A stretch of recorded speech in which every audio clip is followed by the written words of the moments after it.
दोनों हाथों को जोड़ेंगे।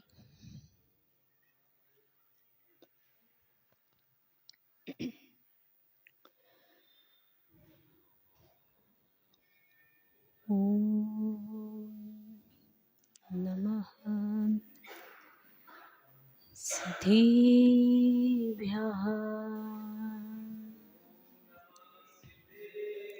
ओम नमः सिद्धेभ्यः। ओम नमः सिद्धेभ्यः। ओंकारं बिन्दुसंयुक्तं नित्यं ध्यायन्ति योगिनः। कामिदं मोक्षिदं चैव ओंकाराय नमो नमः। अर्हामित्यक्षरं ब्रह्म वाचिकं परमेष्ठिनः। सिद्धिचक्रस्य सद्बीजं सर्वथा प्रणमाम्यहम्। अज्ञानातिमिरान्धस्य ज्ञानाञ्जनशलाकया चक्षुरुन्मीलितं येन तस्मै श्रीगुरवे नमः। तस्मै श्रीगुरवे नमः। प्रातः स्मरणीय परम पूज्य आचार्य भगवान श्री विद्यासागर जी महामुनिराज की, सराकुत धारक परम पूज्य आचार्य गुरु श्री ज्ञान सागर जी महाराज की, दीक्षा गुरु परम पूज्य आचार्य गुरु श्री गे सागर जी महाराज की, शिक्षा गुरु परम पूज्य मुनि श्री प्रणम्य सागर जी महाराज की, अष्टानिका महापर्व की, अहिंसा परमो धर्म की।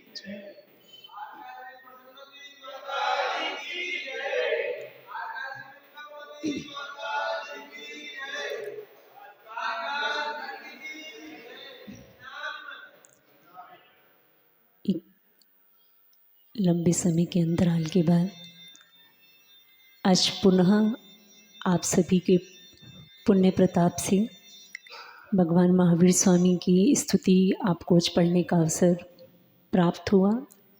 आज इस स्तुति क्रम को आगे बढ़ाते हुए वर्धमान स्रोत के क्रम को अनवरत आगे प्रवाहमान करते हुए काव्य नंबर 59 उससे पूर्व दोनों हाथों को जोड़कर नमस्कार मुद्रा में भगवान वर्धमान महावीर स्वामी की वंदना करते हुए इस मंगलाचरण को भक्ति भाव पूर्वक पढ़ने का प्रयास करें। श्री वर्धमान जिन देव पधारवे, युग्मस्थितांगुलिनकाश समूहभास, प्रद्योतते खिल सुरेन्द्र किरीटिकोटिः भक्त्या प्रणम जिन देव पदं स्तवेमि। वर्धमान जिन देव युगलपद लाल कमल से शोभित हैं, जिनके अंगुल की नख आभा से सब काम निमोहित है। देवों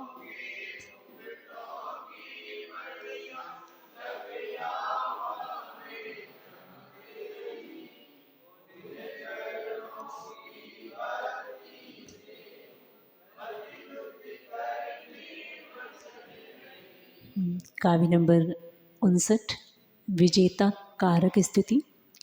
जेता त्वमेव समनाः सकलेन्द्रियाणाम्,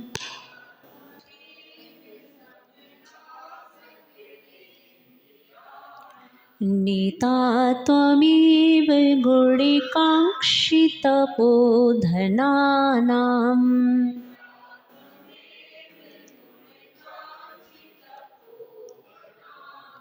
भित्ता त्वमेव घनकर्ममहीधराणाम्,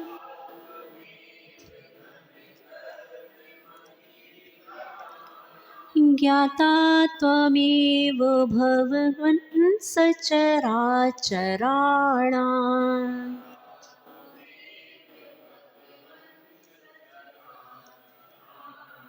एक साथ पढ़ें। जेता त्वमेव समनाः सकलेन्द्रियाणां, नेता त्वमेव गुणकाङ्क्षितपोधनानां, वेता त्वमेव।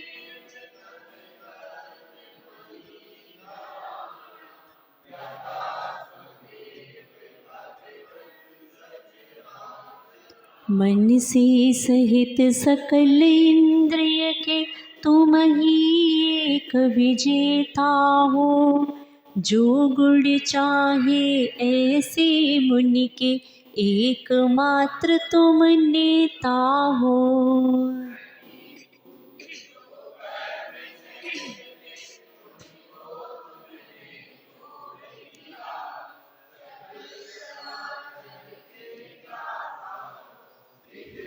निज को छोड़ लिया। भगवान की स्तुति को आज और आगे बढ़ाते हुए भगवान के गुणों को अपनी बुद्धि में और अधिक विस्तार करते हुए आज भगवान की एक विशेषता और बताई जा रही है यहाँ पे कि भगवान आप कैसे हैं, आप कैसे मोक्ष मार्ग के नेता बने।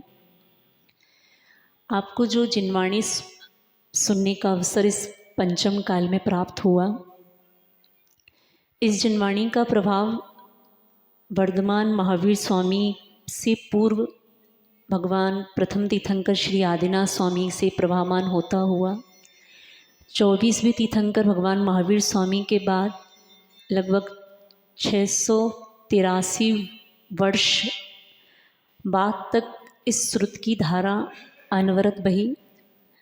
अगर आप लोगों को थोड़ा सा कुछ स्वाध्याय में रुचि हो तो भगवान महावीर स्वामी के बाद 3 अनुवद केवली हुए। कौन कौन हुए? गौतम गणधर स्वामी, सुधर्माचार्य स्वामी और अंतिम अनुबद्ध केवली जम्बू स्वामी जी। ऐसे 3 अनुबद्ध केवली के बाद वो परंपरा आगे बढ़ती हुई शुद्ध केवली पर आई। 5 शुद्ध केवली हुए। उसके बाद 11 अंग 14 पूर्वों के 11 अंग 10 पूर्व के धारी आचार्य हुए और धीरे धीरे वो ज्ञान घटता घटता घटता घटता आचार्य श्री धरसेन स्वामी महाराज पे आके रुक गया। नाम सुना है किसका? आचार्य श्री धरसेन स्वामी महाराज। आपने एक गुफा का नाम सुना हो, जब आप गिरनार जी जाते हैं, गिरनार की गुफा गए हैं? उस गिरनार की गुफा में आचार्य श्री धरसेन स्वामी महाराज को एक दिन इस बात की चिंता हुई कि मेरे पास जो शुद्ध का ज्ञान है वो उस शुद्ध का एक अंश मात्र है, पूरा अंग भी नहीं। अंग तो बहुत बड़ा है। द्वादशांग के आपने सुने 11 अंग होते हैं। 11 अंग 14 पूर्वों के आप नाम सुनते हैं। तो धरसेन स्वामी महाराज को जब इस बात की चिंता हुई कि मेरे पास जो शुद्ध का ज्ञान है वो मैं एक अंतिम हूँ, अंतिम जीव हूँ जिसके पास ये शुद्ध का ज्ञान उपलब्ध है। मेरे बाद जो भी दिगंबर मुनि होंगे उनके पास इस ज्ञान का अभाव होगा। तो शुद्ध के रक्षण की जब उन आचार्य को चिंता होती है तो वर्तमान में आपके पास जितने शास्त्र उपलब्ध हैं, आज हम एक ऐसे उपकारी आचार्य का नाम आज हमारे संज्ञान में नहीं रहता जिनके कारण आज हमारे पास सारा शुद्ध उपलब्ध है। उनका नाम क्या? आप आचार्य कुंदकुंद स्वामी महाराज को याद रखते हैं, आचार्य उमा स्वामी महाराज को याद रखते हैं, लेकिन एक बहुत बड़े आचार्य आपके बीच में जो आपके प्रत्यक्ष रूप में आपको दर्शन करने के लिए नहीं मिले, कोई बात नहीं, लेकिन परोक्ष रूप में अगर आप चाहें तो यहाँ से उनकी भक्ति कर सकते हैं। एक श्रेष्ठ आचार्य श्री धरसेन स्वामी महाराज। आप इस बात का विचार करें। अब विचार करने का समय तो रहता नहीं है, यहीं पे कर लिया करें थोड़ा विचार कि उस रात्रि उन धड़सेन स्वामी महाराज को चिंता नहीं हुई होती कि मेरे बाद ये भगवान आदिनाथ का जो प्रभाव वाणी का हुआ, धीरे धीरे वो आके वर्धमान महावीर स्वामी पे आया और वो प्रभाव गणधर से आचार्यों से होते हुए कहाँ पे आके रुक गया? अंतिम जिनके पास वो शुद्ध का ज्ञान रहा उनका नाम क्या? आचार्य श्री धड़सेन स्वामी महाराज। आप विचार करें, उस भव्यात्मा आचार्य महाराज को अगर जिनवाणी की रक्षण की चिंता नहीं हुई होती तो आज आपके पास कोई भी आगम, कोई भी जिनवाणी समझते हैं ना? हमारे अनुसार जिनवाणी क्या कहलाती है? जिनवाणी की परिभाषा बताई थी ना, जिनवर की वाणी, जिनेन्द्र भगवान की वाणी ही वास्तव में क्या कहलाती है?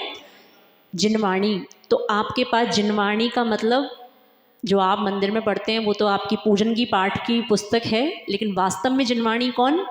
जो आचार्यों के द्वारा लिखे हुए ग्रंथ हैं, वास्तव में वो जिनवाणी।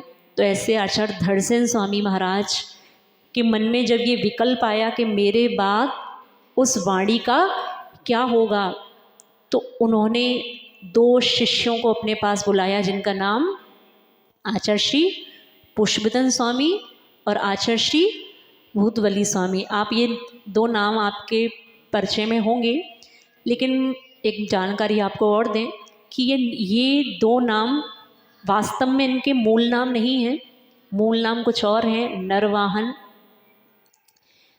एक नरवाहन है और शायद दूसरा मेघवाहन है। तो ये नाम कैसे पड़े?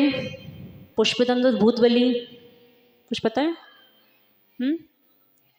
सुनते तो बहुत, तो आचार्य पुष्पदंत स्वामी महाराज ने, भूतवली स्वामी महाराज ने षटखंडागम ग्रंथ की रचना की। पहली बार कोई ग्रंथ जो श्रावकों के बीच में आया, उस ग्रंथ का नाम क्या?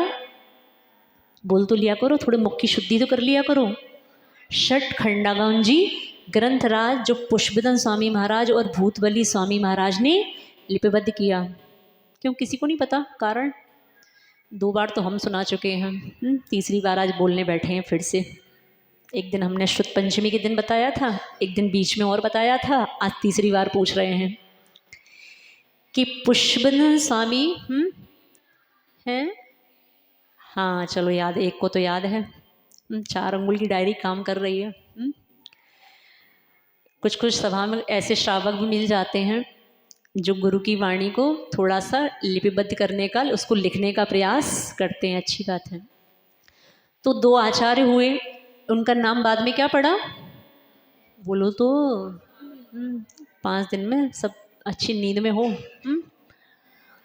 पुष्पदंत स्वामी महाराज और भूतवली स्वामी महाराज। जब उनके जो गुरु महाराज आचार्य धड़सेन स्वामी महाराज ने जब उनको 2 विद्याएं, 2 मंत्र सिद्ध करने के लिए दिए, तो मंत्र की सिद्धि के बाद क्या हुआ? एक आचार्य महाराज के दांतों की पंक्तियां, जो थोड़े से उनके दांत ऊपर नीचे थे, वो दांत उस मंत्र की सिद्धि के बाद कैसे हो गए?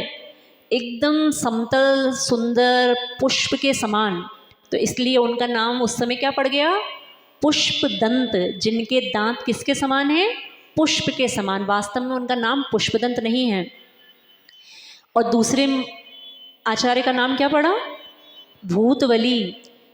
भूत जाति के देव होते हैं, व्यंतर जाति के देव। जब उनको मंत्र की सिद्धि हो गई तो देव उनकी भक्ति करने आए कि धन्य हैं आप आचार्य।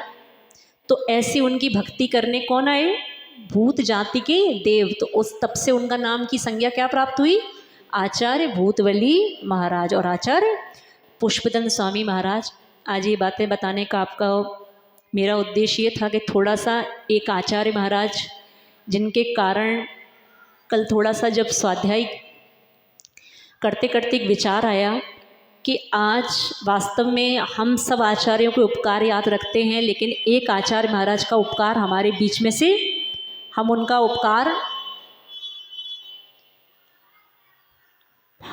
उपकार परोक्ष रूप से यहाँ से ज्ञापित करके अपनी भक्ति उन तक निवेदित कर पाएँ। तो बीच में पूज्य गुरुदेव ने एक बहुत अच्छी बात लिखी है कि मनुष्यों में सबसे दुर्लभ गुण कोई है तो उसका नाम है कृतज्ञता। कृतज्ञता समझते हैं? आज पूज्य गुरुदेव ने एक ग्रंथ की रचना की, पीछे रखा हुआ है नई छैड़ाला। उस ग्रंथ में एक बहुत अच्छी बात महाराज जी ने लिखी कि जैसे कि चौराहे पर आप जाएं और दिन के समय आपको एक रत्नों की पोटली मिल जाए, ये संभव है कि असंभव है? असंभव है ना। एक तो चौराहा, चलता हुआ रोड, और समय कैसा, दिन का प्रकाश है अच्छा, और आप जाते जाते आपको बीच में क्या मिल जाए, बीचों बीच में रत्नों की। असंभव है, बहुत दुर्लभ है, बहुत बहुत बाई चांस ही आपका बहुत ज़्यादा पुण्य का उदय होगा तो ऐसा संभव है, लेकिन बहुत असंभव जैसा ही समझो। तो उसमें पूज्य गुरुदेव ने लिखा जैसे कि चौराहे पर रत्नों की राशि मिलना बहुत दुर्लभ है, असंभव के समान है, बहुत मुश्किल है, ऐसे ही मनुष्यों में एक गुण है, वो उसी के समान दुर्लभ बताया। कौन सा गुण बोलो तो, अच्छे से बोलो। कृतज्ञता। क्या होता है ये? कृतज्ञता गुण नहीं समझते? दूसरों के उपकार को एक अपने जीवन काल में उसको याद रख के उसको उपकारी मान पाना बहुत दुर्लभ है। जितने अच्छे अच्छे काम होते सब किसने किए, और बुरे बुरे। कल एक बेटी आई मेरे पास, बोलती माता जी अब सुन रहे हो यहाँ से तो ठीक है, वरना समस्या वही है जिनको सुना रहे हैं उनको पता है, और जिनको हम सुनाना चाहते हैं वो धर्म सभा में है नहीं। कोई बात नहीं। एक बेटी आई, माता जी पिताजी कहते हैं कि जब से धर्म से जुड़े हैं, जब से और धर्म में प्रवेश किया है, तब से एक बात महसूस की कि दुख बढ़ गए, इससे अच्छा तो पूर्व में थे। ठीक है, बेटी के मन की जिज्ञासा है कि माता जी ऐसा हम समझते हैं बेटी अच्छी धार्मिक, अच्छे साधुओं के पास आने जाने वाली, संस्कार अच्छे, सम्यक का प्रभाव, लेकिन कभी कभी हम जब धर्म को वास्तव में समझ नहीं पाते तब हमारे मन में ये बातें आती हैं कि हमारे साथ जितना बुरा होता है वो सब करने वाला कौन है दुनिया में। आपको बताया था ना, सबसे फुर्सत में व्यक्ति जो है वो कौन है, सबसे दुनिया का, आपकी भाषा में बोले ठेठ भाषा में तो ठलुआ, सबसे ठलुआ संसार में कौन बोलो तो, जिनेंद्र भगवान सबसे ठलुआ व्यक्ति हैं, वो सबसे फ्री, कोई काम धाम नहीं। और वास्तव में आप देखो तो कोई काम धाम वास्तव में नहीं है, जो सारे काम और धाम को छोड़ चुके वास्तव में कौन है, भगवान को कहा कृत्य कृत्य। भगवान कैसे हो गए, कृत कृत्य। सिद्ध भक्ति में भगवान का एक नाम और दिया, निकम्मा अट्ठगुड़ा किंचूड़ा चरम देह दो सिद्धा लोय गढ़िचा उपादव एही संजुत्ता। क्या दिया, निकम्मा। आपके घर का बच्चा जब कोई काम नहीं करता, जब सुबह 10 बजे सो के उठता है, दिन भर मोबाइल चलाता है, तो गुस्से में आप क्या बोल दे, तो निकम्मे हो, कोई काम धाम। और वहाँ पे आचार्यों ने वहाँ पे सिद्ध परमेष्ठी भगवान को क्या नाम दिया, निकम्मा। अब निकम्मा शब्द बहुत अच्छा था, निकम्मा का मतलब नि कर्म, नि मतलब रहित, और कर्म अर्थात कम अर्थात कर्म, जो कर्मों से रहित हो गए उनको क्या बोला, निकम्मा। वो शब्द बिगड़ते बिगड़ते बिगड़ते बिगड़ते आपका बेटा कैसा हो गया, निकम्मा। समझ में आ रहा है? तो ये शब्द भी आप समझ के देखें तो वास्तव में जिनेंद्र भगवान को निकम्मा इसलिए कहा, एक तो इस अपेक्षा से कि सारे कर्मों से रहित हो गए। निकम्मा आपकी परिभाषा क्या, जिसके पास कोई काम धाम, हाथ पे हाथ रखे क्यों बैठे जिनेंद्र भगवान, ऐसे भी तो बैठ सकते थे ना आशीर्वाद मुद्रा में, हाथ पे हाथ रखे क्यों बैठे, कि जितना संसार में करने योग्य कार्य था सब कर लिया, जब कुछ करने को बचा नहीं तो क्या, कैसे बैठ गए। सामान्य भाषा में आप लोग बोलते हो ना, हाथ पे हाथ रख के बैठो, कोई काम धाम नहीं है क्या, तो हाथ पे हाथ रख के कौन बैठता है, वास्तव में जिसके पास कोई कार्य अब बचा नहीं है। और पैर पे पैर रख के कौन बैठता है, जिसके पास अब कुछ चलना शेष नहीं है। वास्तव में वो हाथ पे हाथ रख के और वो पैर पे पैर रख के बैठता है। तो जब ये बात सुनने में आई कि जब से धर्म से जुड़े हैं बेटा, जब से ज़्यादा धर्म में प्रवेश किया तब से दुख बढ़ गए। हो सकता है आप लोगों की पीड़ा भी हो सकता है, सबकी है क्या? इससे बड़ा अज्ञान हमारा और क्या हो सकता है कि हमको लग रहा है कि हमें दुख देने वाला कौन है? हमें दुख देने वाला धर्म, हमारा ही धर्म हमारा बैरी बन गया। इससे बड़ा आपका मिथ्या ज्ञान और क्या हो सकता है? आप समझ के देखें, अगर आप मंदिर से आ रहे हैं, आपके साथ कोई भी दुर्घटना घटती है, आपके एक्सीडेंट, छोटा मोटा कोई भी चोट आती है, आपका कुछ भी आपके साथ दुर्घटना घटती है, आप इस बात को स्वीकार करके चले वास्तव में, तब आपका वो सम्यक ज्ञान कहलाएगा कि आज हमारी ये दुर्घटना बड़े रूप में होने वाली थी, आज मैं जिनेंद्र भगवान के दर्शन करके आया हूँ, तो आज हमारे कर्मों की निर्जरा हुई है, इसलिए हमारी यह घटना आज कैसी हो गई। जब आप लोगों से मिथ्या छुड़ाने की बात कही तो एक आपके अंदर डर उत्पन्न हुआ कि नहीं? बोलो हाँ, अच्छे से बोलो। अब हुआ है तो स्वीकार करो उसको। पूज्य गुरुदेव कहते हैं कि जैन व्यक्ति को जिस दिन आप मिथ्या छोड़ने की बात करोगे और गलती से उसी दिन उसके घर में बच्चे को बुखार आ गया, तो आप कहोगे आज हमारे बच्चे को बुखार क्यों आया? ये सब आपका मिथ्या ज्ञान ये है। आपको लगता है मंदिर में जिनेंद्र भगवान की पूजा करने से आप सम्य दृष्टि हो गए? नहीं। दो प्रकार का धर्म है। आपका हो सकता है ये धर्म आपको लगता हो ये धर्म है, लेकिन सब ये धर्म कैसा है? सब बाहर से दिखाने वाला। सच्चा धर्म तो तब होता जब आप इस बात को स्वीकार करते कि धर्म हमारे दुखों को नियम से दूर करता है। धर्म और जिनेंद्र भगवान कभी हमें दुख में डालने का, अब भगवान बेचारे क्या सोचेंगे, कुछ सोचना नहीं है इसलिए ऊपर बैठे हैं जाके। आपके मन में जिस दिन आए कि हमारा धर्म हमें दुख देने लगा, उस दिन आप समझना कि हे जिनेंद्र भगवान, ये मेरी बुद्धि को क्या हो रहा है? भगवान मेरी बुद्धि थोड़ी सी कैसी कर दो, थोड़ी सी ठीक कर दो भगवान बुद्धि। वास्तव में कोई भी संसार का जीव जो जिनेंद्र भगवान पे श्रद्धा रखता है, जो अपनी भक्ति अर्पित करता है, वो जीव आपको वर्तमान में सुखी दिखाई दे सकता है। वर्तमान में सुखी क्यों है? बेटी बेटियाँ ये भी कहते हैं माता जी हमारे घर में धर्म हो रहा है, हमारे घर में इतना पैसा नहीं है, हमारे घर में इतना सब कुछ वैभव नहीं है, और पड़ोसी के घर में कोई धर्म नहीं होता, पड़ोसी का बेटा मंदिर भी नहीं जाता, और पड़ोसी के घर में टाइल अच्छे संगमरमर के लगे हैं, अच्छा पैसा आ रहा है, ऐसा क्यों? हाँ, आप ही के समाज की जिज्ञासाएं आती है। बात केवल आपके समाज की नहीं है, हर एक व्यक्ति जो धर्म से दूर है उसके मन में ये जिज्ञासा है। वास्तव में आप विचार करके देखें, क्या अपने जिनेंद्र भगवान, अपना वीतरागी धर्म क्या अपन को संकट में डालने की भावना रख सकता है? भगवान ना अच्छा करते हैं, ना भगवान अच्छा बुरा कौन करता है? एक बात को अच्छे से गांठ बांध के सीख लो, बहुत प्रकार का मिथ्याचार चल रहा है आपके रानीपुर में। शव यात्रा जब निकलती है, जब मिट्टी निकलती है आपके समाज से, एक सूत्र आपको समझाते समझाते 4 महीने पूरे होने को आ गए, लेकिन आपको एक सूत्र आचार्य उमा स्वामी महाराज का समझ में नहीं आया।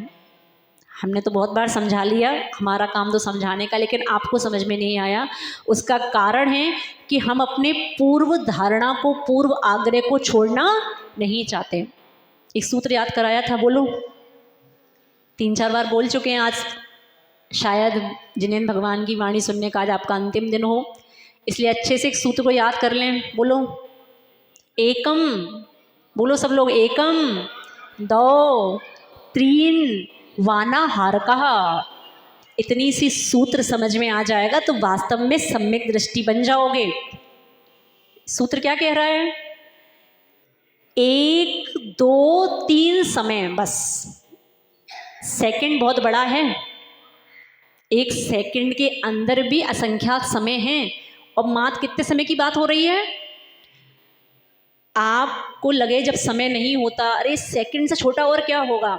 जब ज़्यादा पढ़े लिखे बच्चे जब बाहर चले जाते हैं, युवा वर्ग जब बाहर से अपने गांव में आते हैं, तो उनको लगता है अरे इस समय में क्या होता होगा, सबसे छोटा तो क्या है? सेकंड, आप एक विचार करें, जैसे पूज्य गुरुदेव ने एक उदाहरण देके समझाया, आज आपको उदाहरण देते हैं। मान लीजिए आपके पास 1000 पन्नों की एक पुस्तक है। कितने पन्नों की?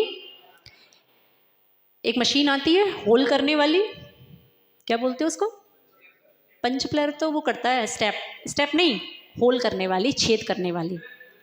ड्रिल तो, अरे ड्रिल तो लकड़ी में छेद करेगी, ड्रिल मशीन नहीं।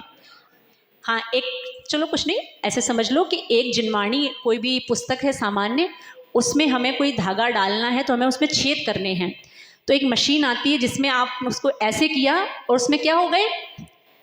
अब मान लीजिए ये प्रक्रिया करने में आपको 1 सेकंड लगा। अब हम आपसे ही पूछते हैं, उसमें 1000 पन्ने हैं तो बीच वाला जो पन्ना है 501 वाला, उसको कितना समय लगा था?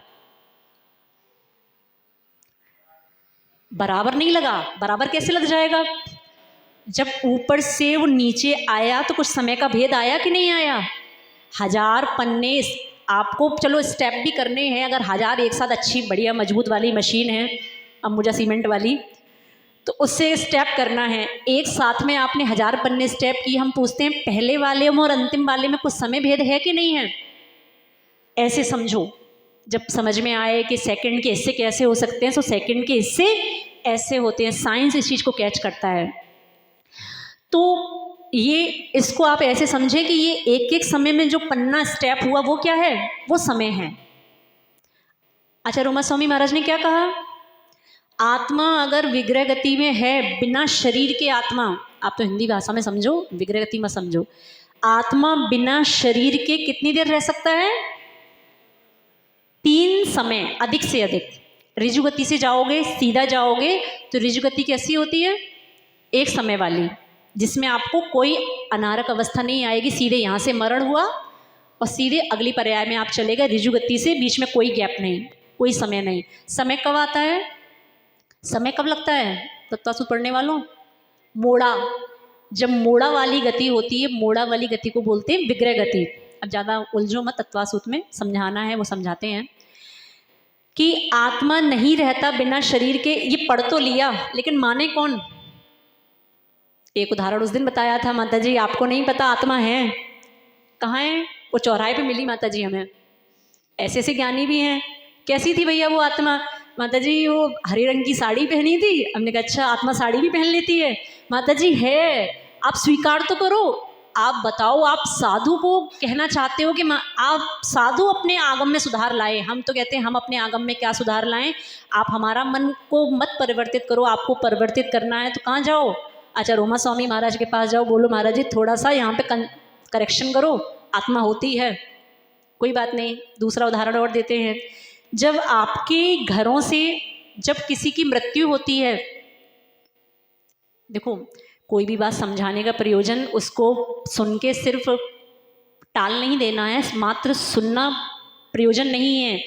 हम सुनने के बाद कुछ परिवर्तन लाएं, तब वास्तव में गुरु की देशना कुछ कार्यकारी है। ये तो आचार्य उमा स्वामी महाराज ने आपको बता दिया। अब करना क्या था? हमारे घर से जब किसी की शव यात्रा निकली तो हमने बच्चों के दिमाग में, हम तो यहाँ बैठे रहे, बेटा आत्मा नहीं होती, आत्मा नहीं भटकती, आत्मा नहीं भटकती। हमने उनके ज्ञान को सम्यक बनाया और घर जाके मम्मियों ने, पिताजी ने उस ज्ञान को निकाला बाहर। किससे सीख के आए हो? माता जी से। अरे माता जी क्या जाने, हमसे सीखो। आत्मा निकल गई। अब वो आत्मा बेटा हो सकता है तुम्हें क्या करे? परेशान करे। जब आपके घर से ही किसी की यात्रा निकलती है अंतिम संस्कार की, घर से उसका पार्थिव शरीर निकलता है, तो कुछ आप लोग समाज में कुछ चलता है। क्या चलता है? अब बोलो जो चलता है सो।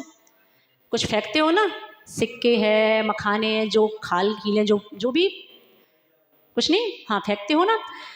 अब देखो सम्यक ज्ञान कैसे मिथ्या ज्ञान बनता है, उसको थोड़ा समझें और प्रयास करें आज आगे से हमारे समाज में इस प्रकार की कुप्रथाएं ना फैलें। ठीक है, आपकी व्यवस्थाएं, आपकी सामाजिक व्यवस्थाएं, आप मखाने डालें, आप काजू किशमिश डो डालें, आपकी टेंशन। आपने डालने के बाद क्या किया? अब बच्चों के अंदर आपने एक भय संज्ञा पैदा की, बेटा इस मखाने पर तुम्हारा पैर नहीं पड़ना चाहिए। अगर इस वस्तु पे तुम्हारा पैर पड़ जाता है बेटा, तो ये बाधा तुम्हारे ऊपर परेशान करेगी। कौन बाधा? हम पूछते हैं आपसे एक प्रश्न कि बाधा क्या है? उस बाधा की परिभाषा बताओ। वो बाधा किसको बोलते हैं आप?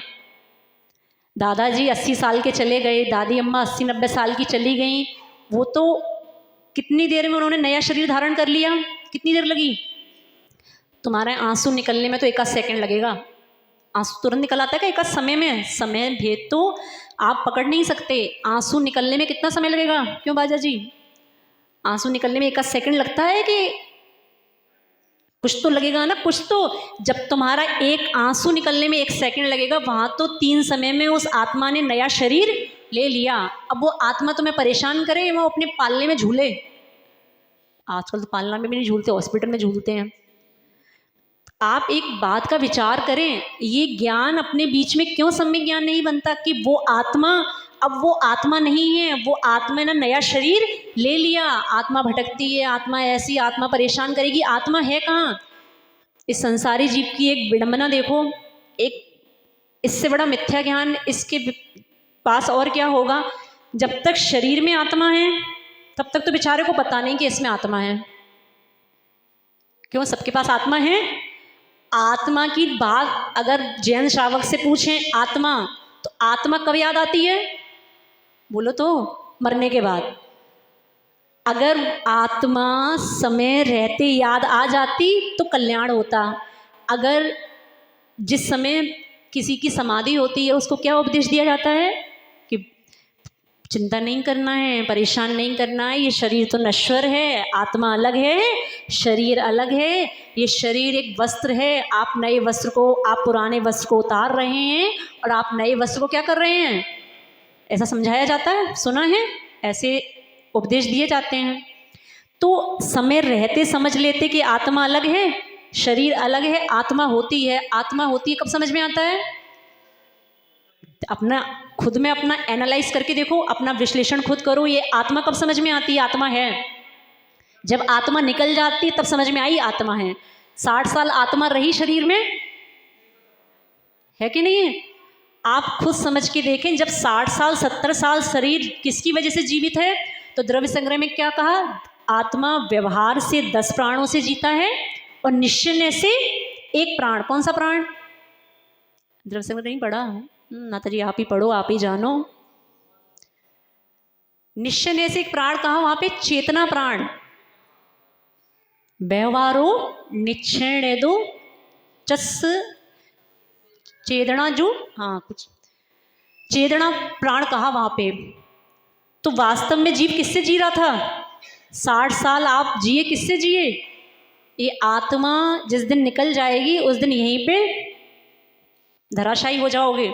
तो इस प्रकार का अज्ञान जो अपने बीच में चलता है, आप अपने बेटे बेटियों को इतना क्यों डरा के रखते हैं कि बेटे बेटी घर रह समय से आ जाओ, रात होते से पहले ही आ जाओ, इन वस्तुओं पे तुम्हारा पैर पड़ना नहीं चाहिए। हम पूछते हैं एक बात आपसे कि कितनी शव यात्राएं एक नगर में निकल चुकी होंगी, कोई पता?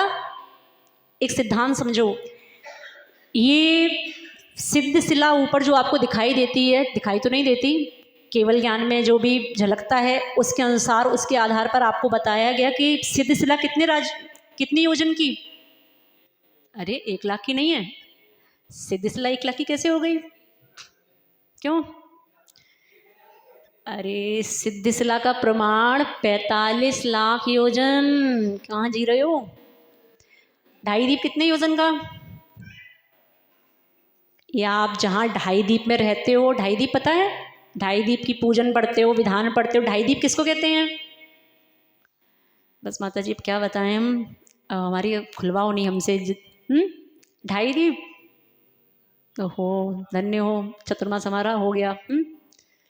कितने बार 2.5 दीप की चर्चा आई कि 2.5 दीप किसे कहते हैं डॉक्टर साहब? ये हमने शिविर में भी बताया, 24 ठाणा के शिविर में भी 2.5 दीप की चर्चा आई थी। एक बार सिर्फ बताया था 1 मिनट के लिए, विस्तार में तो नहीं किया था। 2.5 दीप किसे कहते हैं रानीपुर निवासियों? 2.5 दीप में क्या आएगा जिसमें आप 2.5 दीप में रह रहे हो? विधान करते हो 2.5 दीप के? मंदिर में जाना, आर्कशी विज्ञानमती माता जी का, आर्कशी पूर्णमती माता जी के विधान लिखे हुए हैं, 2.5 दीप के विधान भी हैं। 2.5 दीप मतलब 2 दीप पूरे पूरे और 1 दीप आधा। तो पूरा दीप कौन सा लेना? जम्बू दीप लेना। और दूसरा दीप कौन सा लेना? धात की खंड लेना, आधा कौन सा लेना, इतना तो याद कर लो कम से कम। 2.5 दीप में कौन से दीप आते हैं? जम्बू दीप, धात की खंड और आधा पुष्कर दीप। तो इसका विस्तार कितना है? 45 लाख योजन। इसमें कौन रहते हैं? मनुष्य, तेरे अंश सब रहते हैं। एक बात थोड़ा सा विचार करके देखो, सिद्धशिला कितने योजन की? 45 लाख योजन की। 2.5 दीप कितने योजन का? मतलब इस लोक में कोई भी ऐसा स्थान नहीं है जहाँ से कोई सिद्ध ना हुआ हो। हम आपको ये समझाना चाह रहे हैं। आप कहते हैं हम सिद्ध क्षेत्र जा रहे हैं, हम संबी शिखर जी जा रहे हैं, हम पावापुरी जी जा रहे हैं, ये सब क्या है?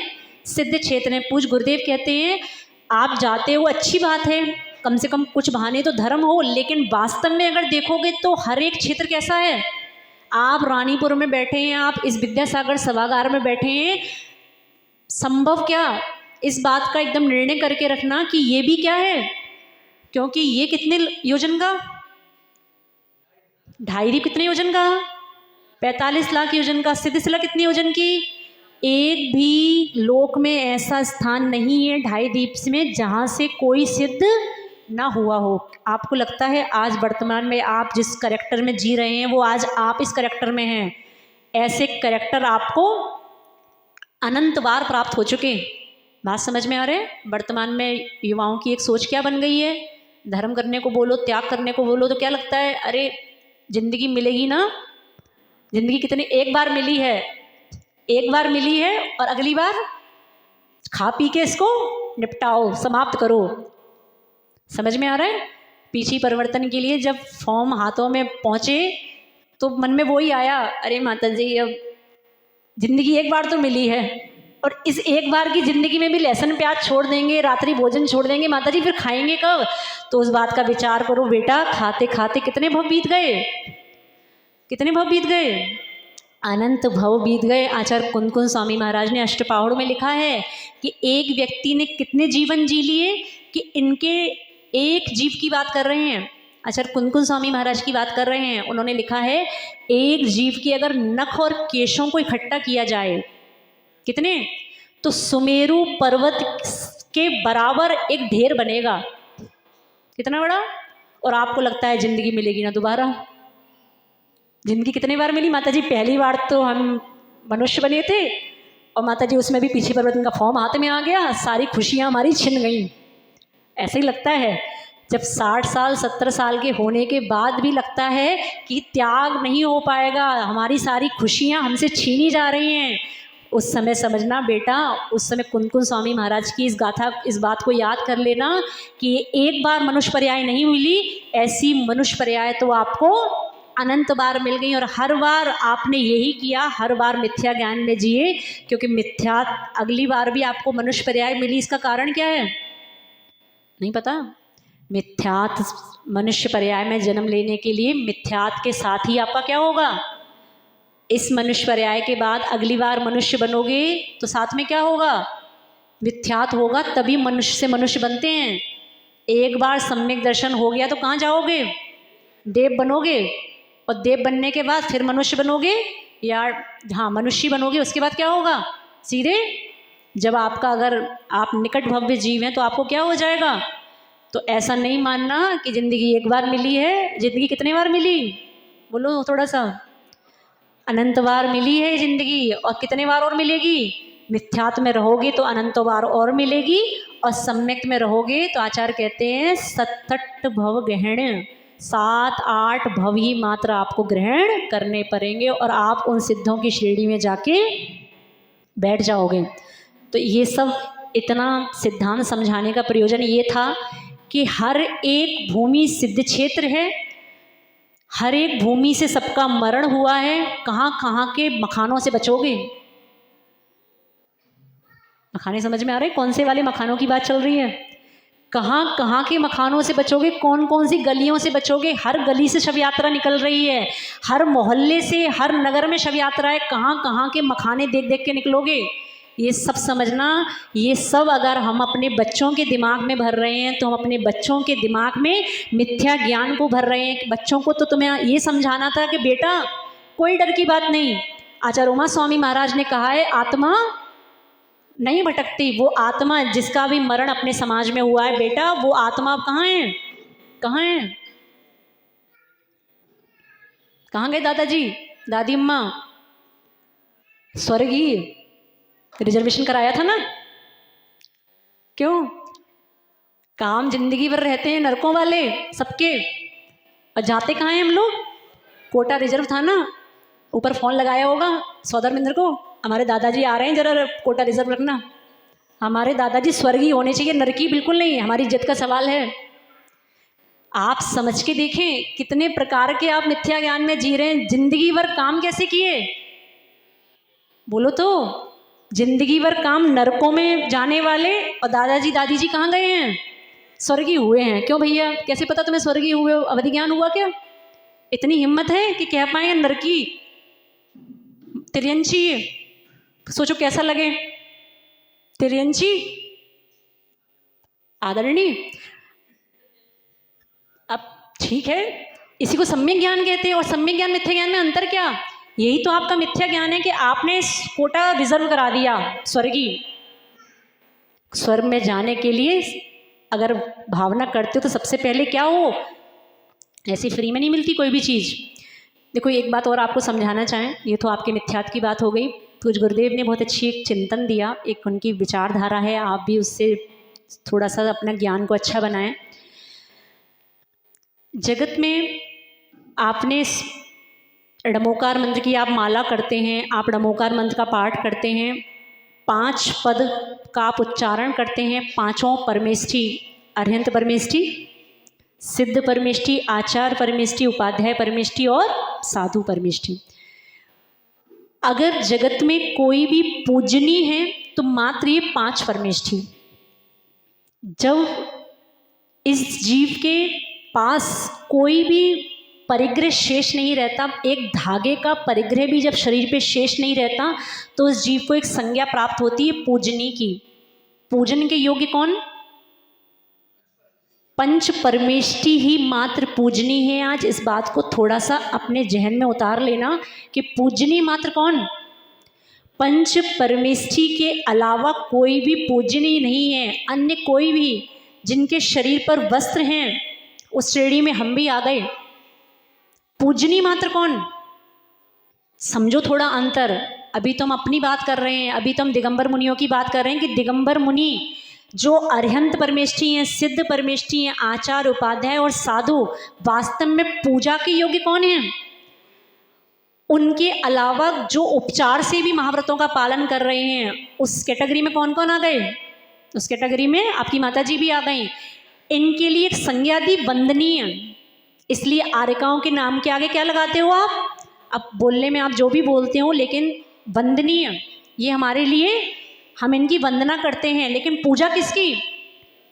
जब आगम में मात्र दिगंबर, मात्र 5 परमेष्ठी के अलावा किसी को पूजनी संज्ञा प्राप्त नहीं है, और जब आपके घर से किसी की विदाई होती है परमानेंट वाली, फ्रेम बनवाते हो, बताओ फ्रेम के नीचे टाइटल क्या?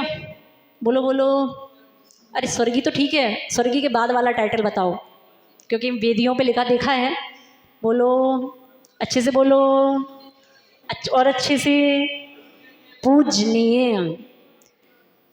यहाँ महाव्रतों के साथ आचार्य महाराज हमसे मना कर रहे हैं, बेटा अगले भव में और पुण्य अर्जित करना। अभी तुम आर्यका रूप में हो, अगले भव में और अपना पुण्य बढ़ाना। अभी मोक्ष तो नहीं मिलना, और अगले भव में क्या बनना? दिगंबर मुनिराज बनो, ऐसा पुण्य प्राप्त करना। और हम भी वास्तव में हर समय वही भावना भाते हैं, भगवान ये वस्त्र का बाना भी अगले भव में छूट जाए। वास्तव में अगर मोक्ष की प्राप्त होगी, मोक्ष प्राप्त होगा तो दिगंबर मुद्रा से ही होगा। और आप क्या करते हो?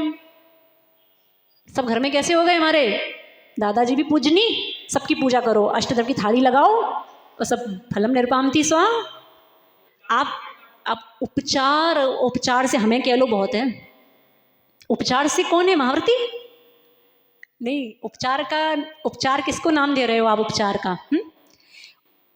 आगम में दिगंबर मुनिराज के लिए शब्द प्रयोग किया महाव्रती, क्या आर्यकाओं के लिए शब्द वहां पे दिया उपचार से महाव्रती। उपचार से क्यों दिया? क्षुल्लक जी को क्यों नहीं कहा? वस्तु तो क्षुल्लक जी के पास भी है, वस्तु तो एलक के पास भी है, सब कुछ वो भी कर रहे हैं, उनको महाव्रती क्यों नहीं कहा? हाँ, तो जो व्यक्ति अपनी योग्यता के अनुसार अपनी पूरी सामर्थ्य से जो कर सकता है, जो अपनी शक्ति को नहीं छुपा रहा है, उसके लिए आचार्य ने किसकी उपमा दी? उपचार से, क्या बोलो तो, महाव्रती के चाहते हुए भी हम वो कार्य नहीं कर सकते जो एक दिगंबर मुद्रा में हो सकता है। इसलिए आचार्य ने कहा बेटा तुम काम तो पूरे कर रहे हो, तुम्हें सब कुछ करना पड़ रहा है, तुम्हें महाव्रत अपने सब पालन करने पड़ रहे हैं, लेकिन तुम्हें स्त्री पर्याय के कारण कुछ कार्यों को करने में आप विवश हैं, जिसलिए नाम दिया उपचार से महाव्रती। तो ये उपचार संज्ञा यहाँ लगा दो तो ठीक है, अब घर के दादाजी दादी में लगाओगे तो कैसे काम चलेगा? समझ में आ रहा है? तो पूज्य गुरुदेव ने बहुत अच्छा एक आपके सामने एक विषय रखा है, आप भी इस ज्ञान को थोड़ा सा समझने का प्रयास करें कि पूजनी मात्र कौन होते हैं। पूज्य गुरुदेव ने कहा कि पूजनी मात्र पंचपरमेष्ठी होते हैं, उसके अलावा आपके सांसारिक जो रिश्ते हैं वो आदरणीय हो सकते हैं। क्या आदरणीय? चतुर्मास में जो बातें सीखी बिहार के बाद, उन बातों को आप अपने दिमाग में अपने ज्ञान का विषय ना बनाएं तो ऐसा समझना आपने 4 महीने मात्र द्रव्य का और धन का अपव्यय किया, द्रव्य का और समय का क्या किया? अपव्यय किया। अगर आपने गुरु की देशना से अपने जीवन में कोई सुधार नहीं लाया तो नियम से आपके जीवन में न कोई अच्छा हुआ था, न होगा, हो रहा है और न आगे कभी। तो इसलिए जो बातें आपको समझाई कि वास्तव में पूजनी कौन?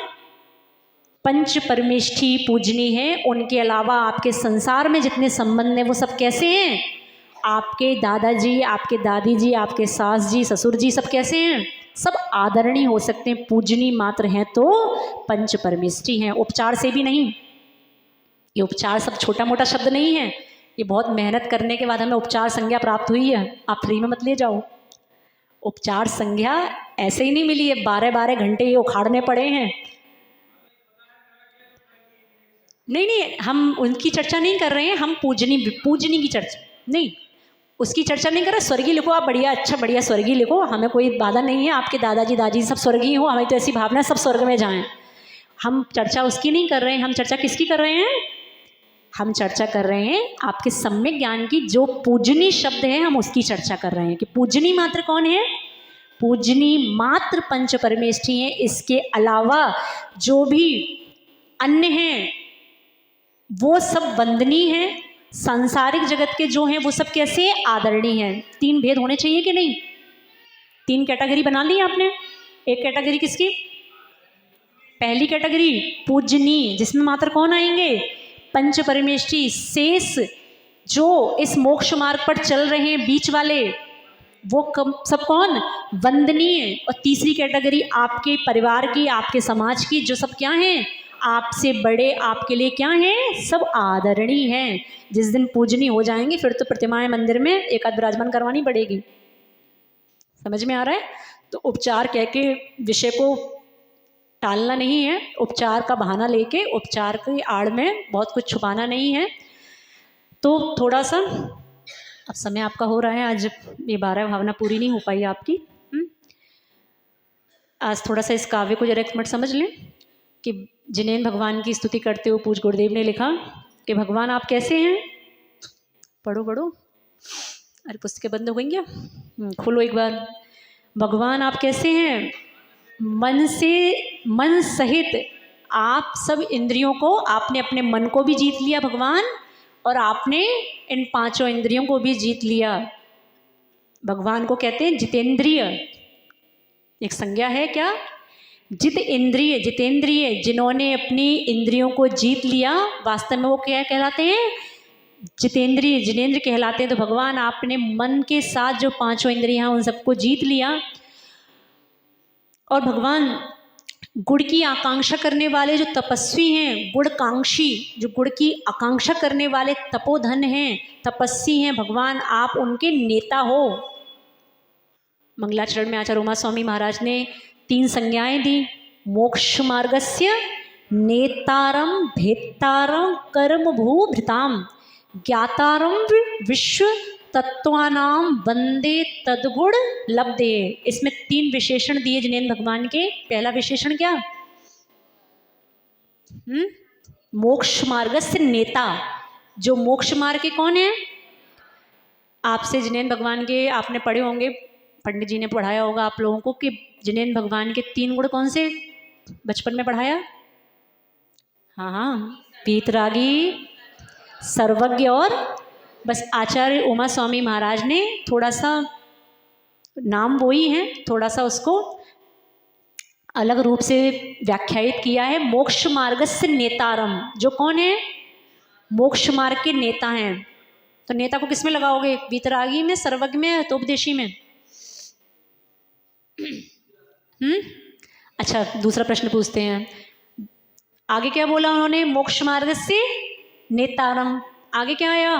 भेत्तारम कर्म भूभृताम, जिन्होंने कर्म रूपी पर्वतों को तोड़ दिया। ये कौन सा गुण है? हैं वो 3 ही, एडजस्ट कर लो 3 में, वीतरागी, सर्वज्ञ, हितोपदेशी। हाँ, और पहला वाला? अच्छा, तीसरा समझो फिर सरल हो जाएगा। दूसरी लाइन पढ़ो, क्या है? ज्ञातारम विश्व तत्वानाम, जिन्होंने विश्व के सभी तत्वों को जान लिया। अब बताओ ये कौन सा है? तो बचा कौन सा? हितोपदेशी। नेता क्या काम करते हैं? नेता उपदेश तो देते हैं, वो बात अलग है, अपने उपदेश पूरे करें ना करें, लेकिन नेता क्या करते हैं? और जिनेंद्र भगवान क्या करते हैं? हित का। तो मोक्ष मार्ग से नेतारम, अभी शायद हमें लगता नहीं सभा में इस बात की कोई जानकारी है कि जो आचार्य उमा स्वामी महाराज का तत्वार्थ सूत्र 10 मिनट में खटाखट आप पढ़ जाते हो, उसमें इतना सब छुपा है। 3 विशेषण भगवान के छुपे हैं। मोक्ष मार्ग से नेतारम मतलब वहाँ पे क्या कहा? हितोपदेशी। भेत्तारम कर्म मुहूर्तम, वीतरागी, जिन्होंने कर्म रूपी पर्वतों को तोड़ दिया, जिनके अंदर से राग समाप्त हो गया। पर्वतों को तोड़ा, किसके पर्वत तोड़े? राग के और द्वेष के। तो भगवान कैसे हुए? वीतरागी। और ज्ञातारम विश्व तत्वानाम, जिन्होंने विश्व के सभी तत्वों को जान लिया। ऐसे वो कौन बन गए? ऐसे वो सर्वज्ञ बन गए। ऐसे उन गुणों की प्राप्ति के लिए भगवान मैं आपके गुणों को आपको नमस्कार करता हूँ। तो भगवान आप जो गुण की आकांक्षा करने वाले संसार में तपस्वी हैं, उन सबके आप कौन हैं? ये बिल्कुल तत्वार्थ सूत्र का मंगलाचरणी है बिल्कुल। तीसरी लाइन में पूज्य गुरुदेव ने लिखा, भेत्ता तुमेव घन कर्म महीधराणाम। महीधर समझते हैं? महीधर, महीधर का मतलब है पर्वत। जिन्होंने कर्म रूपी पर्वतों को भेत मतलब तोड़ दिया। ज्ञाता तुमेव भगवन सचराचराणाम, भगवान आप ही इस लोकालोक के जो चर अचर पदार्थ हैं, जो जीव अजीब पदार्थ है, भगवान आप इनके क्या हैं? ज्ञाता। ज्ञाता अर्थात ज्ञाता, हमको कुछ नहीं आता। ज्ञाता बोलो तो हिम्मत से तो बोला करो। सर्वज्ञ, तो भगवान आप ये 3 गुणों से युक्त हैं, सर्वज्ञ, वीतरागी और हितोपदेशी। भगवान को वीतरागी क्यों कहा? वीतदेशी क्यों नहीं कहा? छोड़े तो दोनों है ना, राग भी छोड़ा और द्वेष भी छोड़ा। ऐसा तो है नहीं ना केवल राग छोड़ के बैठे हैं, वो सबसे द्वेष करते हैं। द्वेष तो करते ही होंगे, क्योंकि धर्म हमें क्या देता है? दुख देता है। तो भगवान द्वेषी हुए ना। अगर आपने जिस दिन ये कहना शुरू कर दिया कि भगवान की पूजा हम जिस दिन करने लगे हैं, बेटा जिस दिन हम धर्म से जुड़ गए हैं उस दिन से दुख बढ़ गए, तो आपने भगवान को क्या घोषित कर दिया? द्वेषी। क्योंकि भगवान को पड़ोसी से तो राग है और आपसे क्या है? पड़ोसी से द्वेष नहीं है। उसके घर में तो अच्छी धन की वर्षा हो रही है, उसके घर में धन की वर्षा, और अपने घर में आज धन का अभाव है। इसका कारण अपने ही किए हुए कर्म हैं। जिस दिन आप जैन समुदाय इतनी बात सीख जाओगे, उस दिन भगवान को दोष देना बंद कर दोगे। पूजा करना बहुत सरल है, अभिषेक करना बहुत सरल है, लेकिन भगवान को उस रूप में मान पाना बहुत कठिन काम। इतनी सी बात स्वीकार करना, मानना स्वीकार कर दो कि जिनेंद्र भगवान किसी को सुखी दुखी बोलो, किसी को सुखी दुखी कौन करता है? हमारे ही किए हुए कर्म। जिनेंद्र भगवान की पूजा, उनकी की हुई भक्ति, उसके जो विपाक है, उसका जो कर्म का उदय है, उसमें कमी लाता है, कभी उसमें वृद्धि नहीं करता। आपके दुख, आपके जो ज़्यादा उदय में आने वाले थे भगवान की भक्ति से, वो कम हैं। आपको लग रहा है वर्तमान में दुख मिल रहे हैं, इसका मतलब क्या है? ये दुख ज़्यादा उदय में आने वाले थे भगवान की भक्ति से, ये दुख हमारे उदय में कम आ रहे हैं। जिस दिन भगवान जिनेंद्र भगवान को दोष देना शुरू कर दोगे, उस दिन आप कर्म व्यवस्था को झुटला दोगे। जबकि जैन सिद्धांत पूरा किस पे आधारित है? जैन सिद्धांत पूरा का पूरा कर्म व्यवस्था पर आधारित है। अपने ही किए हुए कर्म अपन को सुखी और दुखी बनाते हैं। भगवान का कहीं से कहीं तक कोई रोल, फिर भगवान की पूजा करें क्यों? एक समस्या और छोटी मोटी थोड़ी ना, बहुत सारी समस्याएं हैं। जब कुछ करते ही नहीं, करते हैं कि नहीं? क्या करते हैं? अरे कुछ नहीं करते, फिर मंदिर में कौन आएगा? फिर तो बड़ी समस्या है ना। जब माता जी हमारे ही सुख दुख हमें दुखी सुखी कर रहे हैं, तो हम मंदिर में जाएं क्यों? एक बात भूल गए, बताई थी आपको, हमें तो याद है, आप भूल गए। मंदिर क्यों आए? जब अपने ही कर्म अपन को सुखी दुखी कर रहे हैं, तो मंदिर क्यों आए? अपने कर्म अपन को सुखी दुखी कर रहे हैं, बिल्कुल सत्य है। लेकिन जिनेंद्र भगवान कुछ नहीं देते, ये भी सत्य है। लेकिन जिनेंद्र भगवान की भक्ति करने से सब कुछ टलता है, ये भी सत्य है। ये देते नहीं, ये बिल्कुल सत्य है। लेकिन इनकी भक्ति करने से सब कुछ मिलता है, ये भी सत्य है। समझ में आ रहा है? इनकी प्रतिमा में, जिनेंद्र भगवान की दर्शन में इतनी शक्ति है कि आप इनके दर्शन भक्ति भाव से करें, आपके नियम से सारे संकट, सारे उपद्रव, सारे क्लेश नियम से दूर होंगे। ठीक है? तो थोड़ा सा अपने ज्ञान को, मखानों से डरना नहीं है, मखानों पे विजय प्राप्त करनी है। महिलाएं, पुरुष वर्ग, समझ में आ रहा है? अच्छा नहीं लगा सुन के? जब लगा कि बेटे बेटियों के सम्यक, हम ज्ञान को सम्यक बनाने का प्रयास कर रहे हो, घर में जाके उसके सम्यक ज्ञान को सब धो दिया जाता है। नहीं, हमको खुद भी सम्यक दृष्टि बनना है और हमको अपने बच्चों के ज्ञान को भी सम्यक ज्ञान ही बनाए रखना है। हमें अपने बच्चों के अंदर ऐसा भय उत्पन्न नहीं करना है जिसका कोई आधार नहीं है। वास्तव में जिनेंद्र भगवान के भक्त आप तब कहलाएंगे जब आप अपने अंदर से ये मिथ्या धारणाएं निकालें और अपने ज्ञान को थोड़ा सा सम्यक ज्ञान बनाएं, तब वास्तव में भगवान जिनेंद्र भगवान की देशना सुनना सार्थक होगा। बोलो थोड़ा सा, ओम अरिहम, ओम अरिहम। सभी कार्य की सिद्धि से तो अच्छे से थोड़ा, ओम अरिहम, ओम अरिहम। सभी कार्य की सिद्धि से तो जिसने भी यह मंत्र पढ़ा, दुख सारा ही दूर किया। जिसने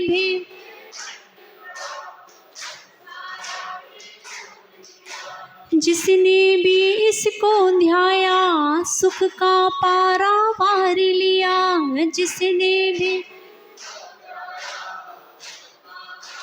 वार लिया, सुख का पारा वार लिया। इसकी महिमा, इसकी शक्ति, ओम अरिहम, ओम अरिहम, ओम अरिहम बोल। ओम अरिहम नमः।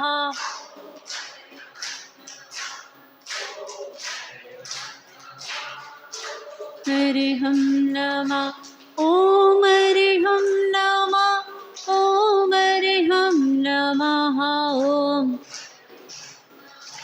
ओम अरिहम नमः, ओम अरिहम नमः। जो ऋषि वर्धमान महावीर भगवान की